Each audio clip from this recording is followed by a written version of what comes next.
Former President Donald Trump has said he does not expect to run for election again in 2028 if he is defeated in this November's U.S. presidential poll. Trump, 78, has been the Republican candidate for 3 national elections in a row and has reshaped the party greatly over the last 8 years. In an interview with Sinclair Media Group, he was asked if he could foresee another run in the event that he loses to Democratic Vice-President Kamala Harris. "No, I don't. I think that will be it," Trump said. "I don't see that at all.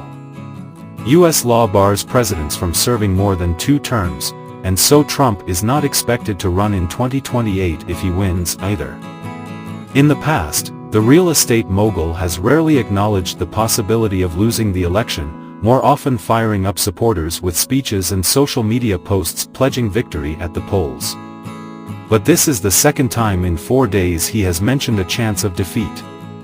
During an event held by the Israeli-American Council on Thursday, he brought up losing, and suggested that any such loss would partly be the fault of Jewish voters. "Do they know what the hell is happening if I don't win this election?" he said, according to various media reports. And the Jewish people would have to do a lot with that if that happens, because at 40% support, that means 60% of the people are voting for the enemy.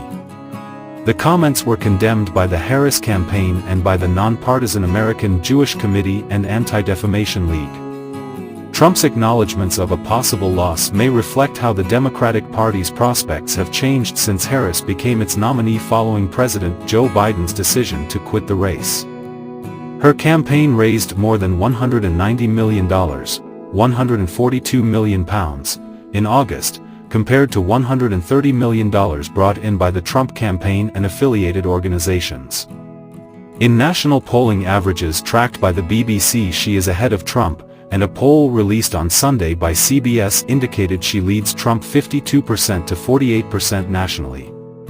In key U.S. battleground states which look set to prove decisive to the overall result, Harris has a narrower lead of 51% to 49%, which is a slight improvement from the even 50% in a similar poll conducted last month by CBS, the BBC's news partner.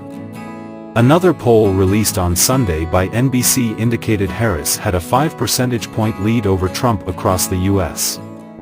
It also found that 48% of registered voters see her positively compared to 32% in July, the largest jump since then-President George W. Bush's favorability surged after the September 11, 2001 attacks. But like other surveys, the NBC poll suggested Trump held a clear advantage with voters on some of the election's biggest issues, including the economy, the cost of living and immigration.